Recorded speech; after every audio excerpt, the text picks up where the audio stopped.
यं ब्रह्मवेदान्तविदो वदन्ति परं प्रधानं पुरुषं तथान्ये विश्वोद्यते कारणम् ईश्वरं वा तस्मै नमो विघ्नविनाशनाय। हे गणपति देवता, आप विश्व के संचालिका शक्ति के प्रबंधक हैं, जीवन चक्र के संचालक हैं। आप के नियंत्रण में, आपके देख रेख में ही नित्य नवीन कालबद्ध अनुशासित हर शैली से पोषित सारी सृष्टि की रचना हो रही है। पेड़ पौधों से लेकर जीव जंतुओं तक की सृष्टि के विवेक, कॉन्शसनेस, चेतनता आप हैं।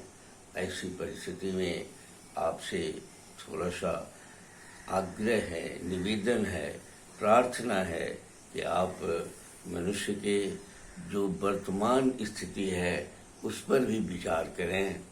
वर्तमान व्यवस्था ओरिजिनल यानी प्रकृति से जब हम आते हैं, प्रकृति से जब हमें पैदा करती है तो उस समय हम में जो रहता है, जो ईश्वर की ओर से हमको मिली है, वेद और आयुर्वेद ने जो कहा है कि हमें जन्मजात मिली है, उन सारी बातों में भी अभी कुछ गड़बड़ी होने लगी है। इसलिए आप ही इसको थोड़ा सा सुधार कर सकते हैं। आप ही की कृपा अगर होगी तो सुधरेगा। आज मनुष्य जन्मजात संवेदना लेकर जो आता है, वो संवेदना तार हो गई है। संवेदन विहीनता की ओर जा रहा है मनुष्य। वह समझबूझ जो है उसकी कुंद हो गई है और उसकी चित चेतन अहंकार विवेक यानी सूक्ष्म शरीर से रिलेटेड पूरी चेतनता में वो नहीं है। आज जिन अक्षरों का वह इस्तेमाल करते हुए वाक्य और आकाश, अब उसका शब्दाकाश व काल्पनिक आकाश या जनरल जीवन का पूरी खाका खींचता है, वह भी आज विकृत हो गई है, कमजोर हो गया है। वह बहुत सीमित दायरे में, शॉर्टकट में अपना जीवन जीना चाहता है। तुरंत में वह समझदारी ले लेता है, तुरंत में सारा कुछ करता है। स्थिरता बन नहीं रही है। इसलिए मनुष्य में हे गणपति देवता स्थिरता दें, समझबूझ दें। जो ज्ञान विज्ञान है प्रकृति की, उसको जानने की जो प्रवृत्ति है, उसमें मनुष्य जो आज पीछे पड़ते चला जा रहा है उसको दें। आप स्वस्थ बनाने के लिए थोड़ा सा उसमें चेतनता दें कि वह अपने स्वस्थ होने के लिए कोशिश करे। ऐसी भी स्थिति हो गई है कि वह एकांगी जीवन जीने लगा है और समूह में जीने के बावजूद भी वह इंद्रियों में ही लय कर गया है और आगे बुद्धि विवेक का आप तक का उसका पहुंच भी नहीं है। ऐसी परिस्थिति में आपकी कृपा से ये मनुष्य अपने प्राकृतिक अवस्था में प्रकृति के अनुकूल हो सकेगा। अतः आप कृपा करें और स्वस्थ की स्वास्थ्य रक्षा, रोगी मनुष्यों को रोग मुक्त करने की जो आयुर्वेद की संकल्प है, जिसके लिए आयुर्वेद का अवतरित आपने कराया है, उसका उद्देश्य की पूर्ति कराने में आप मदद करें। इसके लिए अब आपसे प्रार्थना है। मैं श्याम बिहारी तिवारी वेद और आयुर्वेद का उपासक हूँ। जगत में जो लोग भी अभी दिखाई पड़ते हैं, भारतवर्ष, मुख्य रूप से भारतवर्ष के लोग, जो लोग जिनकी जो यहाँ का कार्यकलाप है, वहाँ ऐसी स्थिति बन गई है कि मनुष्य भयभीत है, ठहर गया है, उसकी विकास रुक गई है और ये मानसिक विकास, शारीरिक विकास तो ये मामलों में तो बिल्कुल शून्यता की ओर जा रहा है। ऐसी परिस्थिति में मैं आपको आपके खान पान में आपकी सारी क्रियाकलाप छिपी हुई है, पेड़ पौधों में सारी क्रियाकलाप छिपी हुई है, उसमें से आपको पेड़ पौधों को में से निकाल के या खान पान से आप प्राप्त करने की कोशिश करें। इसके लिए जो आयुर्वेद का संदेश है कि आपका रहन सहन, आपका खान पान ही आपके जीवन को सुंदर बना सकता है, इसके लिए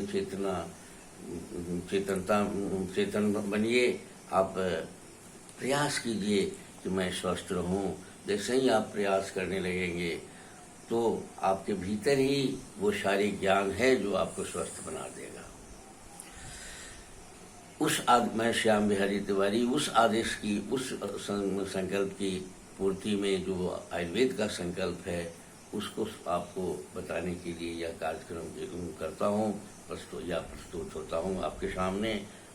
मेरा निवेदन है, प्रार्थना है कि इस कार्यक्रम को आप थोड़ा सा गति दें और इसे फैलाएं।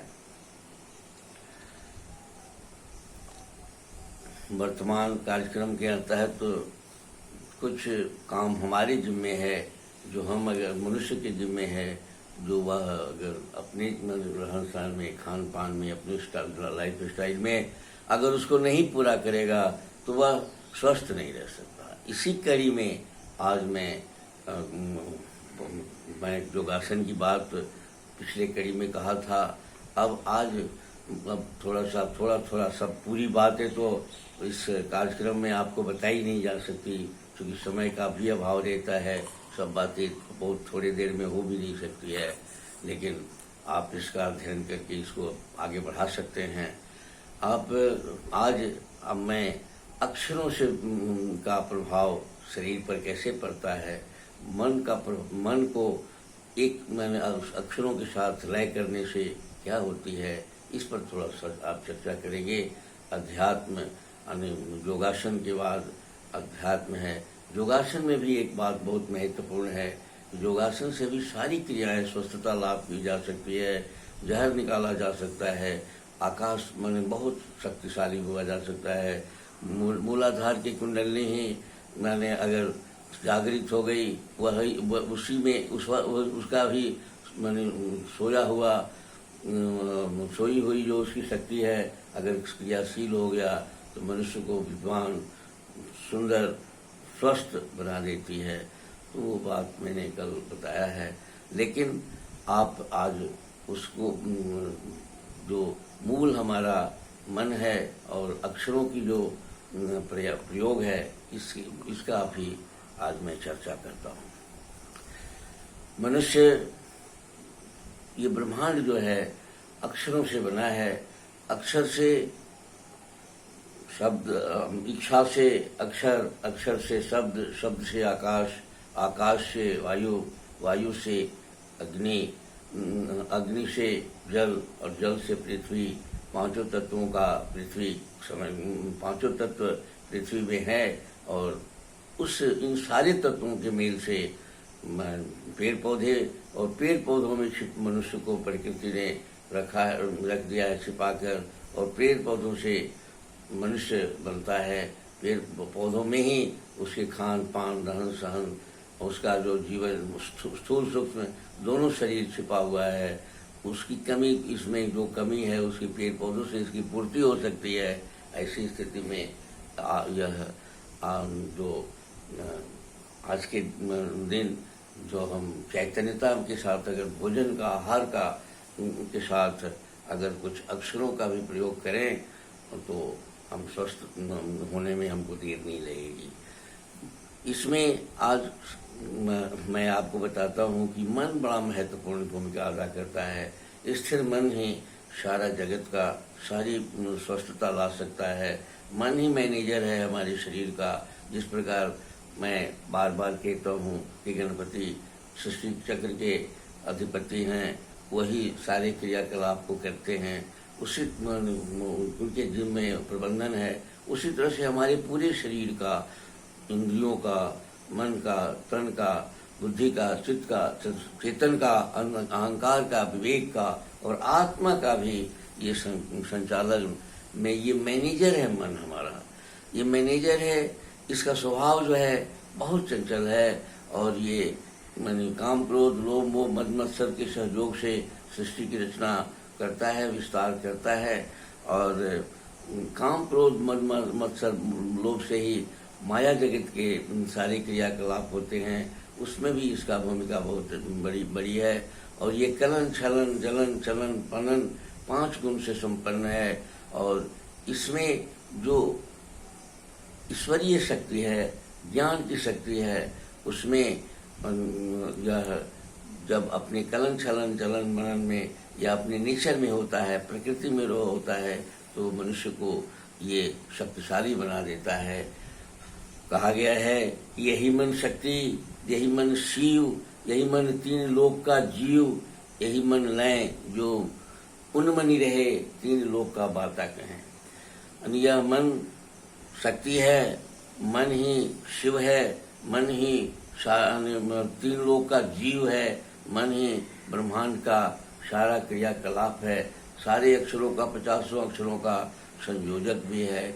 और यही मन अगर मैं जो मनुष्य मन को देखने की आदत डाल ले, इसको अपने साथ अपने आदेश के अंदर अपने आदेश से चलाने की क्षमता प्राप्त कर ले, तो वो 3 लोक की बात कह सकता है। यानी वो बहुत दिव्य आत्मा बन सकता है, दिव्य शरीर बन सकता है। ऐसी स्थिति में मन पर थोड़ा सा नियंत्रण या नियंत्रण नहीं बल्कि उसको आदेश देने की क्षमता अगर आप बनाएं, अपने उसका उपाय है कि आप मन को देखने की आदत डाल देंगे तो वो आपके अनुकूल होने लगेगा। और जब अनुकूल होने लगेगा तो आपका आदेश मानने लगेगा। आप मन के अधीन न रह के आपके अधीन आपका मन हो जाएगा। जैसे ही आपके अधीन आपका मन होगा, आप ज्ञान विज्ञान से संपन्न हो जाएंगे, कुंडलिनी शक्तियाँ भी जग जाएगी। 50 अक्षरों में छिपा हुआ ब्रह्मांड की सारी शक्तियाँ आपके साथ आ जाएगा और आप शक्तिशाली हो जाएंगे, रोग मुक्त भी होंगे। दूसरे के इच्छा रोग को भी आप इच्छा से मात्र से दूर कर सकते हैं। आप भाव बनाएंगे कि सारे लोग स्वस्थ हों तो भी स्वस्थ बनाया जा सकता है। उधर रिमोट कंट्रोल से जैसे सारा जगत आज विज्ञान के जगत में चल रहा है, आप अगर उसमें भी शक्तिशाली बन जाएं तो रिमोट कंट्रोल से भी बहुत सारे जहर को डिटॉक्सिफाई कर सकते हैं आप। ऐसी स्थिति में आप मन पर थोड़ी सी ध्यान दें, मन को अपने आदेश में चलाने की क्रिया को सीखें। इसके बाद फिर आप देखेंगे कि 50 अक्षरों से बना हुआ ये संसार फिर आपके मुट्ठी में हो जाएगा और आप जो चाहेंगे सो कर सकते हैं। इसी के साथ आज का यह कार्यक्रम मैं आपको समर्पित करता हूँ। अगली कड़ी में इसका और व्याख्या मैं करूँगा और विस्तार से बात करूँगा। कुछ अक्षरों का बताऊँगा कि ये अक्षर है कैसे कार्य करती है। इसी के साथ आज का ये कार्यक्रम को विराम देता हूँ। धन्यवाद।